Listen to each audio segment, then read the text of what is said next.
pourquoi tu existes, pourquoi tu es là. Pourquoi? Ça, c'est ado, là. Pas un enfant. L'enfant, faut qu'il dise ça parce que sa mère, il n'a jamais dit que Jésus existait. Il ne sait pas Jésus. Et là, on va parler d'Abraham, le père de la foi. Puis là, le petit pit te regarde. C'est qui? Abraham. Puis qu'est-ce que mon foi a rapport là-dedans? Vrai ou faux? Et c'est pour ça que ça, c'est juste une base. Je paye du down. Inquiétez-vous pas. Je ne veux pas aller trop loin. Je vais faire juste les gens, parce que ça continue aussi si tu vas aller les gens. Par exemple, Dieu m'a créé spécial, Dieu m'a créé pour faire des choix, Dieu m'aide à apprendre, Dieu aime quand je lui parle, Dieu m'aide à grandir comme Jésus a grandi. Qu'on continue. Dieu veut que je sois un ami, Dieu m'aime, Dieu a un plan pour moi, Dieu m'aide à apprendre à propos de Jésus, page down. Les gens parlent aux autres de Dieu et de Jésus, ça c'est quoi? Dieu, les gens peuvent parler à Dieu et Dieu se soucie des autres et de moi. Et voilà votre évangélisation. C'est ça, vos plans devraient être dans ce coin-là, exemple. Et qu'est-ce qui est de l'Église? Les gens apprennent à propos de Dieu et de Jésus à l'Église. On donne le pourquoi je vais à l'Église. 38% des millénaires vont vouloir avoir une religion ou une Église. Le reste, ils n'en veulent pas. C'est les stats. Les gens à l'Église m'aiment, les gens à l'Église m'aident et les gens à l'Église chantent, parlent à Dieu et écoutent les histoires de la Bible et c'est le complet de 0 à 2 ans. Et vous avez toutes les autres, si je monte jusqu'à 11 ans, on va éviter de les faire toutes là. Mais vous avez ça, je vais vous les envoyer. Ça vous aide-tu un peu? Comprenez-vous, pasteur, que maintenant, on voit du long terme pour enseigner les enfants, important. Tu ne peux plus penser à un programme de 3 semaines. C'est vraiment un programme de 3 ans qu'il faut que tu développes. Et quand ton programme de 3 ans est développé, Jésus, là, moi, ça fait 38 ans que je l'enseigne à Noël. Je fais juste trouver une nouvelle manière de le faire, mais c'est encore le même message. Notre programme de 3 ans devrait être revenir à un autre 3 ans, et c'est ça un discipleship. C'est ça être un disciple, de faire des disciples. Mais si je ne mets pas l'évangélisation, je vais pointer à vous, si je ne mets pas l'évangélisation, je vais en faire des dodus spirituels qui font rien assis sur leur banc et qui sont juste dodus. Mais il y a une facette qui s'appelle la communauté, qu'on doit enseigner l'enfant à aller évangéliser vers le monde.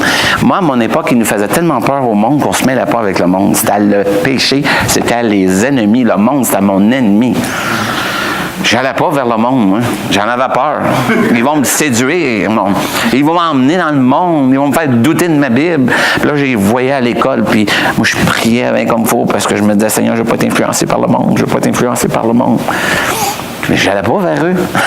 Fait qu'ils me voyaient comme le bizarre, puis moi je les voyais bizarres, puis on ne se rencontrait pas. Et c'est là qu'à un moment donné, quand le Saint-Esprit parlait à mon cœur, puis il a dit, il faut que tu changes, là, parce que c'est pas ça, là. Je t'ai mis dans le monde. Jésus lui-même, il dit, je te prie, Père, de ne pas les ôter du monde, mais les préserver du mal. Non, Père le mange. Nos enfants, il ne faut pas avoir peur. Il faut leur dire, il y a des amis non-chrétiens qui viennent, qui est avec lui. Amène-la à la maison, tes amis non-chrétiens. Puis ils viennent à la maison, puis là, tu parles avec eux, puis tu deviens un lien avec eux. Ma fille, c'est tellement drôle. Elle a 18, elle va avoir 19. Quand elle est élevée, vous savez, à l'Halloween, là, c'est la pire temps pour envoyer ton enfant à l'école. Elle est arrivée à la maison avec son beau bricolage. Devine. Gros de même. Sa sorcière. Regarde, papa! Je l'ai vu, je dis, Seigneur, il faut que tu me donnes comment faire parce que je ne veux pas brimer. Parce que si j'ai dit son bricolage est dégueulasse, je le jette aux poubelles, je brimelle. Mais qu'est-ce que tu fais avec ça? Ah, j'ai prié. J'ai dit, Seigneur, qu'est-ce que je fais? Pas m'amener, Saint-Esprit me donner. Fait que je dis à Noémie, elle s'appelle Noémie, ma fille. Je dis, Noémie, qu'est-ce qui arriverait si la sorcière accepterait Jésus dans son cœur? Ben, elle dit, elle changerait, hein? J'ai dit, oui, ben on va la changer. Elle changerait en quoi? En princesse. Ben, on l'a toute défaite, puis on lui a refait une belle princesse. Et on l'a mis sur le frigidaire. La princesse est restée là longtemps. Pourquoi? Notre vie est pour quoi? Emmener les enfants à Jésus, pas leur faire peur. Jésus n'est pas venu pour juger, il est venu pour sauver le monde. Le jugement, ça vient tout seul, ça. Aussitôt que le Saint-Esprit s'en mêle, il y a un jugement. Moi, le monde qui dit tu juges, come on, pas moi qui juge, le Saint-Esprit est convainc. C'est pas pareil, ça. Mais moi, mon but, c'est de leur présenter Jésus puis le Saint-Esprit, puis laisser le Saint-Esprit faire son œuvre. Assine-toi avec le Saint-Esprit. Mais je veux pas avoir une sorcière sur mon mur. Elle veut pas. Ah, mais tu comprends. Non, je comprends. C'est ça que je vais lui montrer que c'est correct dans ma maison. C'est pas correct dans ma maison. On veut voir des choses de Dieu, mais on peut enseigner l'enfant. C'est un peu ça que je vous amène. Avez-vous des questions? Oui. En parlant de Halloween. Oui. Et moi, j'ai été à l'école pour être gardienne d'enfants, pour voir comment ça se passe à Halloween. Oui. Tous les enfants sont déguisés. Oui. Moi, je ne veux pas que mon enfant se déguise, mais elle va se sentir seule de ne pas être déguisée parmi les autres. Comment je fais? Ma fille n'était pas déguisée, moi. Okay. Je ne l'envoyais pas déguisée. Je lui ai dit, tu vas te tenir pour Jésus.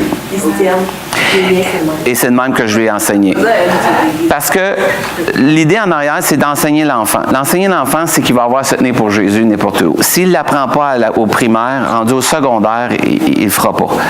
Donc, au primaire, moi, je me dis tout de suite, l'enfant, dès son jeune âge, je lui dis, ça, c'est une fête. Je n'ai pas dit tout ce qu'il comprend, mais ce n'est pas une fête qui représente Jésus. Donc, Noémie, aller déguiser, c'est comme, moi, elle m'a dit, papa, j'ai rien. Regarde, c'est pas que c'est rien, c'est que tu participes à quelque chose qui est vraiment une fête pour les morts. Donc, ça, on n'en fait pas, Noémie. Donc, tu vas à l'école, tu te tiens, puis il y en a qui la gardent à la maison, c'est libre à eux. Mon opinion à moi, c'est, tu es dans le vrai monde, tu vas avoir à te tenir pour Jésus, apprends les tuer. C'est tout. Il y a des enfants qui vont dire non, ils vont rebeller contre ça, ils ne sont pas rendus là. Ma fille, elle l'était. Est-ce que j'ai eu un problème à un moment donné plus tard? Au secondaire. Là, c'est plus dur parce que là, c'est les gens, c'est l'influence, c'est qu'est-ce que les autres pensent de moi. Là, c'est un autre pas de manche parce que ça dépend de ce qui est rendu spirituellement. Pour un enfant, c'est ça que je fais. Y a-t-il une autre question? Mais si nous, on fait une fête ici pour justement, au lieu d'aller dans les rues, on fait une fête ici, puis on invite nos amis, oui. Que les jeunes se déguisent. Ça, l'Église, elle décide qu'est-ce qu'elle veut. Moi, je ne faisais jamais une fête là. Dans mon éducation chrétienne, j'ai été pasteur des enfants pendant 10 ans. J'ai jamais fait une fête à l'Halloween. Mais ça, c'est pas une fête d'Halloween, c'est non, on fait en même temps. Mais c'est la fête de l'abondance, la fête de la moisson, la fête. Pour moi, c'est substituer puis pas faire prendre une décision à l'enfant. Deuxièmement, la plupart des enfants, je les vois aller passer l'Halloween puis venir chercher mes bonbons. Moi, personnellement, j'en fais pas. Il y en a des églises que oui. Ma croyance, c'est non. Moi, je faisais une fête comme ça en février. Parce que le Purim, c'est une fête juive, la fête de Esther, et tous les enfants doivent se déguiser. C'est une fête même en Israël. Et on donne des cadeaux à Esther pour célébrer le Purim. Donc, moi, je faisais célébrer le Purim au mois de février. Arrive déguisé, arrive avec un cadeau, arrive avec les bonbons, puis on faisait l'histoire d'Esther. L'histoire d'Esther est simple. Si tu racontes l'histoire d'Esther pour vous autres, ça va être super fun. Quand je dis Esther, vous faites « Ouais! » Puis quand je dis Mardoché, « Chou! » Quand je... pas Mardoché, Aman, « Chou! » Quand je dis Mardoché, vous faites « Yes, sir! » Donc, tu commences l'histoire. Alors, vous avez Esther, vous faites « Yeah! » Mardoché? Oui. Yes, sir. Et Aman? OK. Il y avait une femme qui s'appelait Esther. Oui. Hey, comment? Il y avait une femme qui s'appelait Esther. Oui. Elle avait un cousin qui s'appelait Mardoché. Oui. Yes, sir. Yes, sir. Il vivait dans un pays qui était loin. Et le roi, il y a quelque chose qui est arrivé avec la reine, puis il l'a disqualifié. Alors lui, il a dit, je vais faire un concours de beauté. Je vais faire le Bachelor. On va faire un concours qui s'appelle le Bachelor. Puis toutes les filles vont venir, occupation double, vont venir rester dans une place. Et dans occupation double, Esther... est venue rester là. Pendant 6 mois, ils l'ont badigeonné d'huile, puis pendant 6 mois, ils l'ont badigeonné de parfum. Au bout d'un an, elle s'est présentée devant le roi. Esther, devait être devant le roi. Et quand le roi l'a vu, il l'a trouvée tellement belle qu'il l'a mariée. Et Esther est devenue la reine. Mais Mardoché, sir, qui était aux portes, il a entendu à un moment donné qu'on voulait tuer le roi. Donc, il le dit à Esther. Et elle, à son tour, le dit au roi. Et le roi, il a dit bravo, bravo, bravo, mais il n'a rien fait. Éventuellement, Aman, qui voulait détruire les Juifs, lui, il est allé voir le roi et il a dit, je veux faire une loi qu'on va détruire tous les Juifs. Le roi a dit, pas de problème, voici mon anneau, mets mon anneau sur ton affaire. Et là, Esther, elle l'a appris. Parce que Mardoché, lui, était déçu. Et là, vous racontez toute l'histoire de même. Et quand ça se termine, l'histoire est racontée, mais juste toutes mes TDA m'ont suivi tout le long, n'est-ce pas? C'est vrai. J'aurais pas suivi ça. Peut-être que je t'ai pas entendu faire de bruit ben. Non, parce qu'elle était déjà en train de voir Esther, elle était en train de voir la couronne, elle était en train de voir le roi, elle était en train... Est-ce que vous me saisissez dans la manière de faire? C'est toute une autre manière. Donc, c'est là que je mets mes cadeaux, mes fêtes, ils arrivent costumés, c'est tout là que ça se passe. Donc, pour moi, j'apprenais l'enfant à se tenir à Halloween. On ne participe pas à cette fête-là, c'est une fête païenne qui amène absolument rien. Mais par contre, la Purim, ça rentre dans la fête. Et tout le monde ne connaît pas l'histoire d'Esther comme ça. C'est la manière que les Juifs le font. Donc, c'est le même. Je suis allé dans une synagogue, c'est le même qui faisait.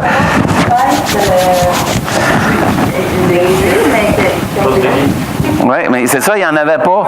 Puis l'idée, il y en a d'autres, qu'est-ce qu'ils font aussi? Ils font un camping. La fête de la moisson. Fête de la moisson, ça, c'est tout dans le coin de l'Halloween. Il y en a qui aiment ça, il y en a qui aiment moins ça. Pour moi, je ne suis pas quelqu'un, comme je vous ai dit, ils me demandaient d'en faire un, mais j'en faisais pas. Tu sais, mes pasteurs me disaient, Philippe, pourquoi tu n'en fais pas? Je dis, pourquoi que allez-vous mettre des monstres dans l'église, vous autres? Non, mais pas. Allez-vous mettre le Saint-Esprit pour remplacer un fantôme dans le monde? Non, on ne fait pas ça. Apprends donc les enfants à se tenir, coudonc. Si je n'apprends pas l'enfant à se tenir, quand est-ce qu'il va se tenir? Je suis toujours en train de substituer. Vous savez qu'on a un gros problème à cause de ça? Tous les parents ont donné des beaux petits prix à tous les petits-enfants. Ils arrivaient 503e dans... Oh, voici un beau trophée 503e. Bravo, bravo. Et il arrive dans le vrai monde, puis là, il fait une compétition, puis il y a un trophée. Puis là, il est où mon trophée? Parce que je suis arrivé millième. C'est parce qu'on en donne juste un au premier.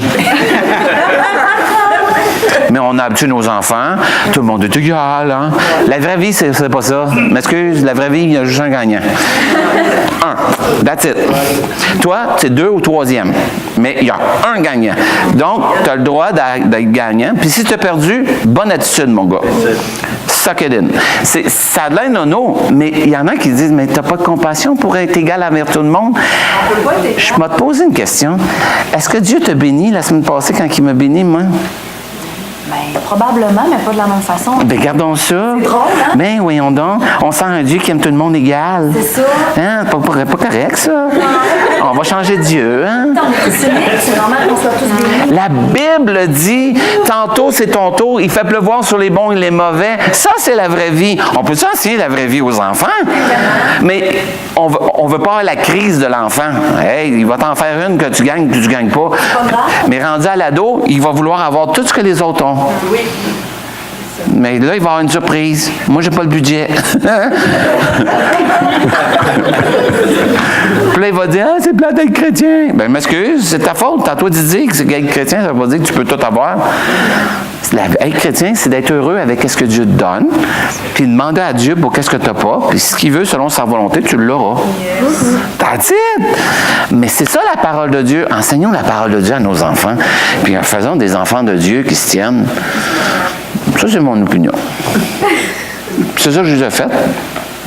Pas vrai? Allez tout demander à Judas s'il aimait ça être celui qu'il n'a pas résisté. Hein? Jésus, il dit, j'ai sauvé, je n'ai perdu personne si ce n'est le fils de la perdition. Qui va être Judas ici? Pas moi. Mais il y en a eu un. La Bible a dit qu'il a créé même le méchant pour le jour. Le jour de la perdition pour l'enfant. Il a créé le méchant pour ça. Hey, moi, là, on lit nos Bibles comme c'est vraiment écrit. Et Dieu dit, moi j'aime beaucoup Jésus, il dit, vous aurez des tribulations, mais il dit, prenez courage, j'ai vaincu le monde. Donc, je vais passer par le feu, mais tu ne resteras pas dans le feu. M'appelle ta tuque avec des broches parce que tu vas passer par le feu. Mais Dieu te promet de t'aider au travers de toute situation. C'est ça que je vais enseigner à mes enfants. Ça a-tu de l'allure? Avez-vous appris quelque chose? Oui. Vas-y. Je suis là pour ça. Profite-en. De l'Halloween, c'est vraiment une question que ça me démarre, c'est bien. Mais, mettons, tantôt, tu parlais, notre évangélisation qu'on va faire, comment est-ce qu'on peut... Ça, c'est pas pareil. Si je ferais une fête pour l'évangélisation pour l'Halloween, ça ne serait pas un substitut de l'Halloween. Pour moi, je venez, je les enseignerais sur l'Halloween. Je dirais, c'est quoi? Ben oui. Continue. J'enseignerais le pourquoi on ne le fête pas. OK. Et c'est là que j'emmènerais une raison. Mais encore là, si tu me dis je fais une fête pour substituer l'Halloween, non. Je ne substitue pas l'Halloween. Mais si on enseigne, pourquoi qu'on ne le fait pas? Assure-toi que c'est vraiment ça. Mais encore là, on est quasiment... ben, tu es en train de le substituer. Tu es en train de le substituer. Donc, mais encore là, pasteur, j'emmène pas ma doctrine. Ce que je veux faire, c'est à Rouyn-Noranda à découvrir qu'est-ce que Dieu veut pour vous. C'est à toi à dire, moi, en tant que Philippe, moi, là, je pense dans mon cœur, Dieu veut qu'on fasse ça. Philippe, moi, où j'étais, dans mon cœur, c'était non. Je l'ai tenu pendant 10 ans. J'ai jamais fait pendant 10 ans. Puis après, je suis parti, ils ont commencé à en faire. Bah, gloire à Dieu pour eux. Mais quand quelqu'un me demande, tu viendrais-tu pour l'Halloween? Non. Moi, je veux pas. Moi, j'ai d'autres choses à faire que cette journée-là. Tu sais, c'est vraiment ma conviction. Ma fille a été pareille, puis, mais je ne l'oblige pas à personne, c'est ma conviction. Encore même pour, si tu vas, il y en a qui rentrent dans toutes sortes d'affaires. Moi, la fête de l'amour, là, je ne fête pas ça. Ouais. Saint-Valentin, ça n'existe pas pour moi. Saint-Valentin, c'est à tous les jours, je dois montrer de l'amour à ma femme.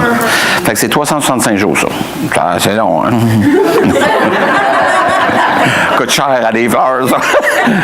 Mais c'est-tu vrai?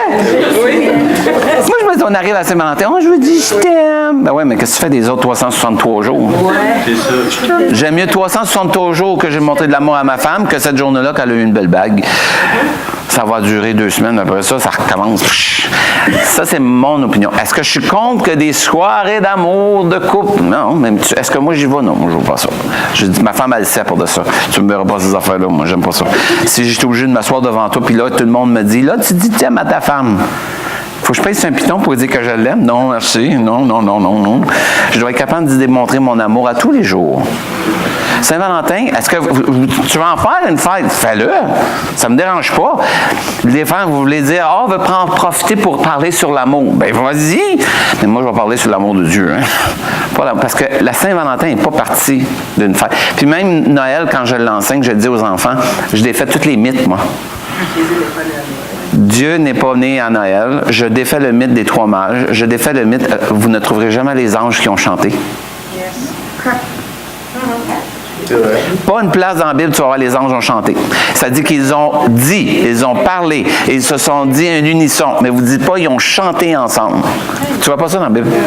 Donc, moi, j'établis les bases, et tu maintiens sur ce que la Bible dit pour que l'enfant apprenne à dire, et là, tout le monde me regarde, hein, il est-tu cohérent? Tu vas aller le voir dans ta Bible, mais tu vas voir, tu ne le trouveras pas. Il y a du monde qui danse, là. Qui danse? Qui a dansé? On va chercher. Ouais. Mais encore là, oui. Le mythe des 3 mages. Ils disent qu'il y a eu 3 mages qui sont allés voir Jésus. Même il est nomme dans la région catholique. La Bible a dit des mages sont partis de l'Orient. Ils ont emmené 3 cadeaux. Et de là, on a dit 3 mages. Mais il n'y a jamais eu 3 mages. La Bible a dit des mages sont partis de l'Orient et sont allés même à une maison, ne sont pas allés à la crèche. Donc ça, c'est un autre mythe que je défais. Ils sont apparus à la maison. C'est de là que Jésus devait avoir entre 0 et 2 ans, parce que quand il a fait tuer les enfants de 2 ans, en descendant, ça a déterminé l'âge à peu près que Jésus avait. Donc, Je me demandais comment Peut-être dans la crèche, qu'est-ce que les mains viennent et puis, tout à je trouvais ça bizarre qu'ils soient arrivés pendant quelques jours là, dans la crèche. Oui, puis c'était tout un timing. Hein, parce que, pensez-y 2 minutes, elle vient d'accoucher, la femme. Pensez-vous qu'elle est restée dans la crèche pendant 2 semaines? Je sais pas, moi, ma femme, elle accouche, mon bébé ne sera pas dans une crèche pendant 2 semaines. Hein. Moi, faire tout un... Je vais aller cogner à des portes, hein, puis me dire, hey, donnez-moi quelque chose de mon petit bébé, là. C'est impossible qu'il y ait... Puis si vous allez en Israël, même si ce n'est pas une crèche, c'est une grotte. Je suis allé dans le champ du berger, c'était des grottes. Fait que c'est plus une grotte qu'une crèche. Parce qu'à l'époque, c'était ça. Donc, j'attaque tous ces mythes-là, moi, quand c'est le temps de Noël. Puis je fais 4 semaines là-dessus. Pourquoi? Parce que je veux que l'enfant, quand il s'en aille ailleurs, à un moment donné, il n'y aura pas quelqu'un qui va épicher quelque chose, puis là, il va dire, ben, la Bible n'est pas vraie, tu me l'as jamais dit. Non, moi, je t'ai enseigné selon la parole de Dieu. La Bible a dit ça. Je te l'ai toujours dit, ça. C'est tout aussi banal que ça. Il y a un bon livre que moi, j'ai beaucoup aimé. Si vous aimez lire, là, en anglais surtout, ça s'appelle Killing Jesus. Il a même sorti un film là-dessus. C'est un homme qui est non-chrétien qui l'a écrit, mais il a écrit selon les historiens d'époque et selon l'histoire d'époque. Et c'est toutes les étapes pour arriver à tout ça. Même il met l'image dedans. C'est fou. C'est fou parce qu'il explique tout. Pensez-y 2 minutes. Là. Si vous êtes à Bethléem, là, le champ du berger est ici, puis l'Hérodium, il est là. Hérodium, c'était le palais du roi Hérode. De sa fenêtre, il voyait où ce que Jésus y est né. Pouvez-vous vous imaginer, le Fils de Dieu, il est né non dans un palais, mais il est né dans un étable. Devant lui, il était là, il y avait les deux. Moi, ça me fascine de voir ça. Et que Jésus... Hérode, de sa fenêtre, il voyait, mais Jésus était présenté au temple à quel âge? La première fois? 12 ans, c'est la deuxième. La première? 8 jours. 8 jours, la 8e journée. Qui voyait le temple de sa maison? Hérode. Jésus a été dans sa face, puis il ne l'a même pas reconnu. Puis lui, il a fait tuer tout un paquet de bébés pour trouver ce même bébé-là. À quel point Jésus a été protégé. Hérode, là, tout ce qu'il avait à faire, là, c'est de se réveiller. Là, il y avait Jésus devant lui. Jésus, pour rentrer au palais, pour rentrer à Jérusalem, il était là. Le palais d'Hérode était là. Mais jamais il a été touché. C'est ça que j'enseigne à mes ados. Et ça rend toute ton histoire différente. Je t'ai-tu perdu? Non, même pas loin. C'est bon. Donc, voici ce que je vous propose parce qu'il est rendu 12:10. Fait que c'est l'heure de la soupe. Je sais, vous, c'est à midi, je pense en bas. Ce que je vous propose, c'est tout ce qu'il y a là. Vous avez les... peux-tu me faire un page down si tu es encore vivant? OK, c'est beau. Alors, on va le faire vite. Vous passez de Dieu m'aidera toujours. Ça, c'est ton 2e thème. C'est de 2 à 4 ans. Vas-y vite. Vas-y. Identifier les gens de la Bible. Là, on commence à introduire les gens. Comprendre que Dieu, Jésus et l'Église sont spéciaux. Voyez-vous, on vient d'introduire l'Église. Commence à développer une conscience et sont sensibles au sentiment des hontes, culpabilité. Je vais vous parler des 5 langages d'amour après-midi. Non, on revient en arrière. T'es vite. C'est beau. Reconnaître que Dieu et Jésus aiment les gens et aiment les gens d'une manière spéciale, puis exprime l'amour de Dieu et Jésus. Qui qu'on vient d'introduire, là? Jésus. Il est beaucoup plus présent dans ceux-là. Là, tu peux aller les prochains. Fais juste aller, parce que ça fait juste montrer que je ne veux pas faire ceux-là. Ça te montre qu'est-ce que tu peux faire comme leçon tes thèmes. Tu seras capable de les utiliser. Continue. Alors, Jésus, le salut, la Bible, la création, la famille. On continue. Communauté, Église, gens. On continue.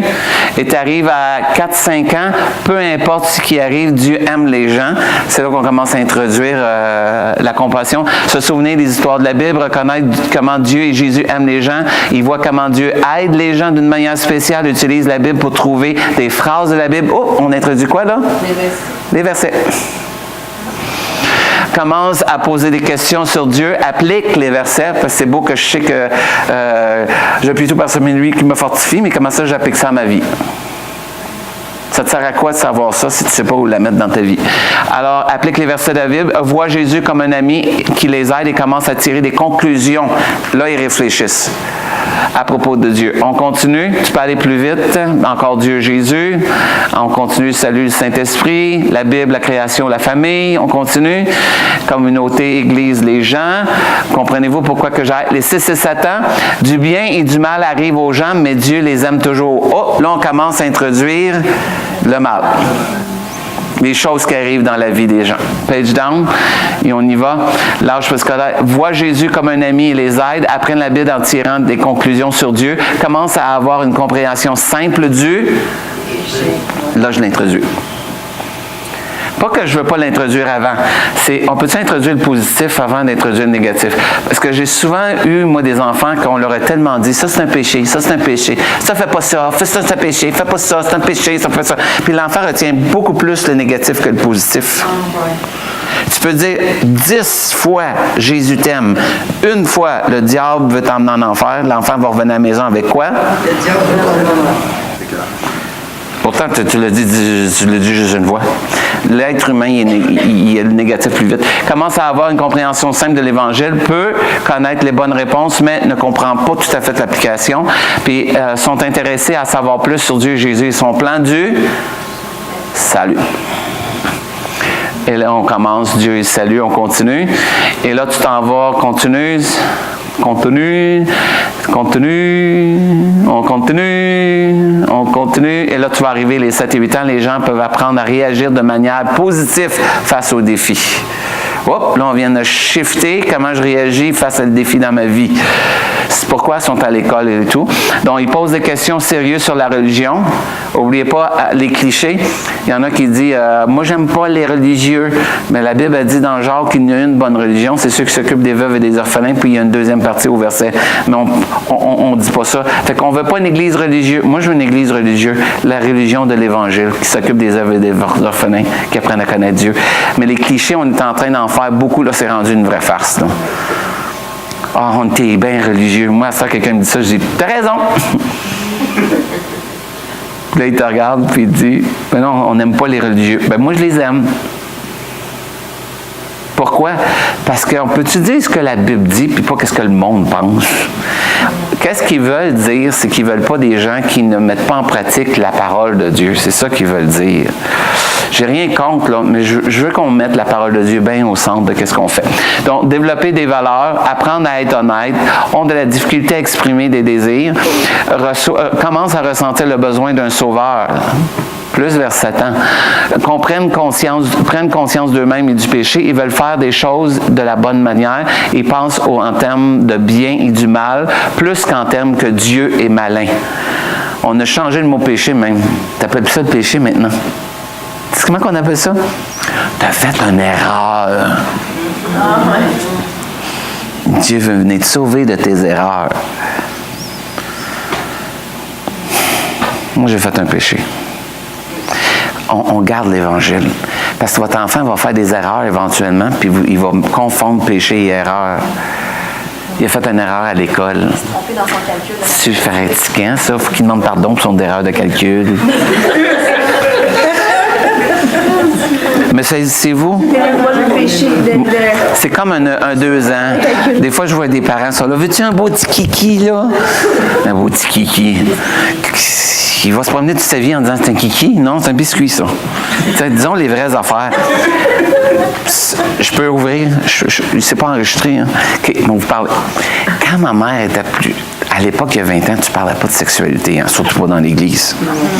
Mais quand tu arrives à l'histoire de David, qui a 200 prépuces, là, il y en a une méchante gang qui ne sait pas c'est quoi un prépuce. Donc, moi, j'étais en classe avec ma mère. Puis je vois ma mère, il y en a une, puis elle fait l'histoire, 200 prépuces, puis elle la passe vite par-dessus, parce que c'est pas vraiment ça qu'elle veut mettre l'emphase. Mais une petite fille, elle sait pas c'est quoi. Puis qu'elle dit à ma mère, je la vois encore, ma mère. Madame, c'est quoi un prépuce? Je vois ma mère.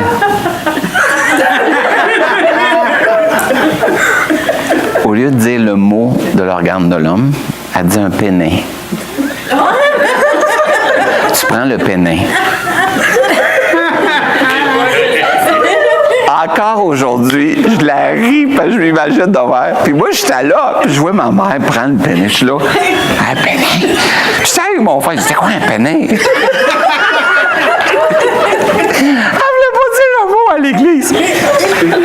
s'il vous plaît, gardons pas nos enfants ignorants. Ils n'ont entendu plus que ça, là. Si c'est un prépuce, dites c'est quoi un prépuce, mais allez pas en détail, s'il vous plaît. C'est pas une éducation sexuelle, mais on veut que l'enfant... Et quand la fille a su c'était quoi, parce qu'à un moment donné, quelqu'un il a dit, Madame Chassé, c'est un... Puis là, tu fais... Il a coupé ça! Là, nous, c'était la joke, c'est... Non, 200. Choisis 200 gars. Toi. C'est l'histoire de la Bible. C'est comme ça qu'elle a été écrite. Il y a une raison. I don't understand cette partie-là. Mais c'est comme ça. C'est comme, si vous prenez l'histoire, quand ils ont ramené l'Arche de l'Alliance. Tu sais, les Philistins, ils ont ramené l'Arche de l'Alliance. Vous connaissez toute cette histoire-là? Oui. Vous la connaissez? Hein, l'Arche de l'Alliance est partie, puis ils ont été malades. Puis là, ils ramènent l'Arche de l'Alliance. Qu'est-ce qu'ils ont mis à bord de l'Arche de l'Alliance avec l'Arche? Des souris en or et des hémorroïdes en or. Qui a montré c'est quoi une hémorroïde à ce monde-là? Comment tu fais une hémorroïde en or? Moi, là, j'aime assez la Bible parce que ça, t'en parles de ça, puis les enfants sont comme... Oui! Puis là, tu as mal que Dieu, là, il n'y a pas un sujet qu'il ne veut pas adresser dans ta vie. C'est quoi ton problème? On va en parler. La Bible, on va trouver une solution. Si on n'en a pas, on va trouver. Mais Dieu ne se cache pas de quelque chose. Il n'y a pas de politique correcte avec Dieu. Donc, nos enfants, soyons honnêtes avec eux. Sans aller dans la sexualité non plus, parce que c'est pas ça notre but. Mais, Abraham, tu te fais dire à 90 ans, à 99, il faut aller coucher avec ta femme qui en a 90. Tu vas avoir un enfant. C'est quoi qu'il faut qu'il fasse le soir, le gars? Attendre la cigogne. Faut qu'il dise à Sarah, on est vieux, mais faut y aller, hein? Moi, je trouve ça tellement le fun. Parce que j'imagine Abraham puis Sarah, les deux, qui sont plus en âge d'avoir des enfants, puis là, ils sont rendus à cet âge-là. Hey, moi, je suis à terre, mais je broye parce que ça a marché. Au bout d'un an, elle avait le petit. Hey! C'est-tu de la foi, ça? C'est mieux que du Viagra. C'est parce qu'on est là en train de dire, mais il y a une action à ta foi. Tu te fais dire une prophétie de Dieu. Il y a une action à poser, mais l'action, des fois, est bizarre. Tu sais, il y a de quoi? Puis c'est ça que j'aime de la parole de Dieu, moi. Mais c'est ça que je veux dire à mes jeunes. Je veux pas leur dire « Jésus t'aime ». Oui, mais il y a plus que ça dans la Bible. Prends la Bible textuellement, commence à les réfléchir, va dans le contexte historique, va dans le contexte, puis je vais vous parler après-midi des livres qui vont vous aider. Ça rend une éducation chrétienne le fun. Les enfants montent en ouais, on a appris c'est quoi un prépuce? On n'a pas dit ça à la maison. C'est pas vrai? Et quand on commence à dire la Bible, parler de la Bible, parler des choses de la Bible, des vraies affaires de la Bible, hey, c'est hot, ça! Mais quand tu dis, oh, Marie, elle s'est mariée éventuellement, là, mais elle n'était pas mariée, mais elle s'est mariée éventuellement avec Joseph. Non! Passe-y 2 minutes. Moi, ma fille arrive et elle dit, je suis enceinte. Ah ouais, qui est le père? Joseph? Non, non, c'est le Saint-Esprit. Ouais, Saint-Esprit. C'est ça qui est arrivé. Parlons-en. Qu'est-ce que tu ferais si ton enfant arrive enceinte? Ou ton fils a bien une fille enceinte? Ben, je m'en vais prier, là. Ah ouais? Toi aussi, tu voudrais imposer les mains, hein? Mais c'est ça qui est arrivé à Joseph. Parlons-en. Qu'est-ce que tu ferais si que ça t'arriverait? Tu tombes enceinte, Jacques. Es-tu contente? Faut-tu le dire à tout le monde, t'es enceinte? Ben oui. Puis t'es fiancée, t'es pas mariée? Ben oui. Faut aller voir le pasteur, tu te dis bonjour, c'est cet esprit qui me met enceinte. Il va te croire?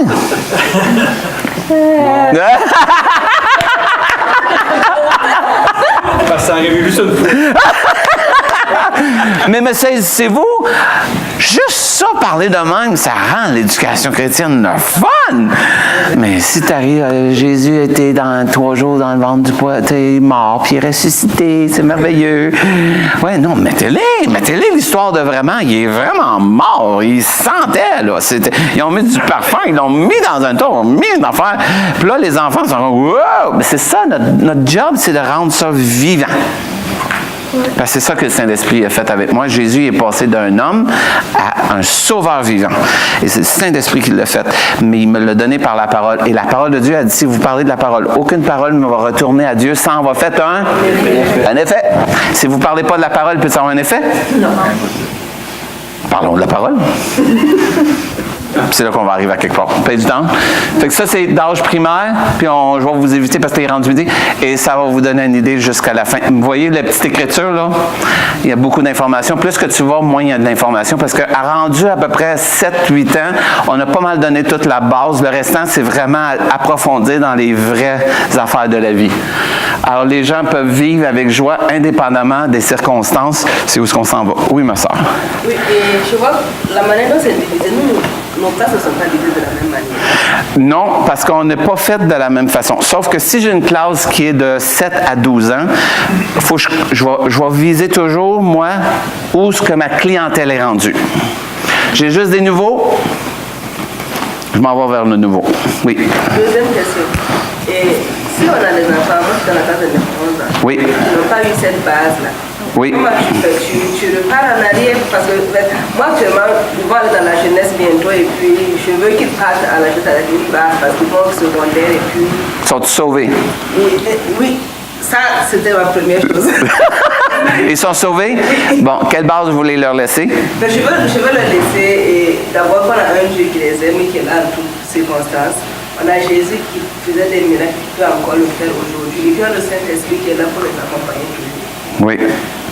Actuellement, c'est ce que je suis en train de faire. C'est parfait, vous êtes dans la base, mais je rajoute moi, toujours des bonus pour ceux qui sont rendus plus loin. Que je vais leur dire souvent, pour vous autres, vous êtes un peu plus loin, je vous donne un bonus. Puis là, je donne mon bonus, puis je reviens à ma base. Oui, mais il y a des nouveaux enfants qui arrivent chaque année. C'est pas grave. Vous continuez avec cette base-là, mais je vois les bonus pareils, parce que sinon, vous allez perdre cet enfant-là. Et souvent, des fois, je vais prendre ceux qui sont rendus. Tu sais, il y a toujours une. Avez-vous ces élèves-là, il y en a une qui connaît tout dans sa Bible, là?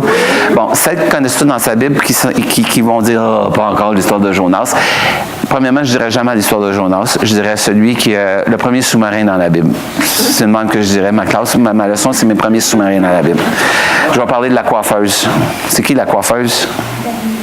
Dalila. Je vais parler du le styliste dans la Bible. Non. Non. Non, lui, je l'appelle le bizarre. L'homme de bois. C'est vraiment bizarre, oui. Oui, son père, Jacob, il a fait un manteau. C'est le styliste dans la Bible. Alors, pour ceux qui connaissent leur Bible, je leur pitch toutes les affaires de même. Fait que là, c'est yeah! Parce que, éventuellement, on vient habituer, puis c'est d'aller chercher les enfants où ils sont. Mais ça, c'est vraiment pour que je veux aller chercher ceux qui sont plus avancés. C'est good? Oui, merci.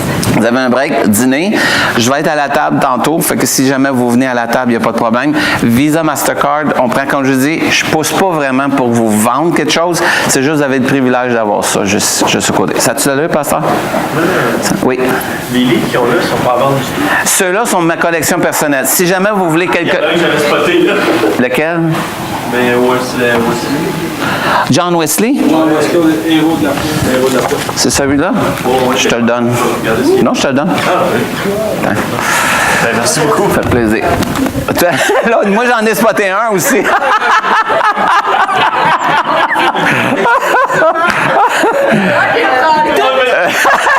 Elle est mieux, elle dit, moi, je prends le bac avec tout ce qu'il y a dedans, là. Bon appétit, on revient à 1h. On finit à 3h, je vous le dis tout de suite, parce que j'aime pas être trop tard les samedis. Déjà, vous êtes là. Fait que vers 3h, on va terminer après-midi. OK? Puis on fait après-midi, c'est regarder qu'est-ce qu'il y a là. C'est ça que je rouvre toutes mes affaires et je vous les montre. OK? Aller au Burkina avec elle et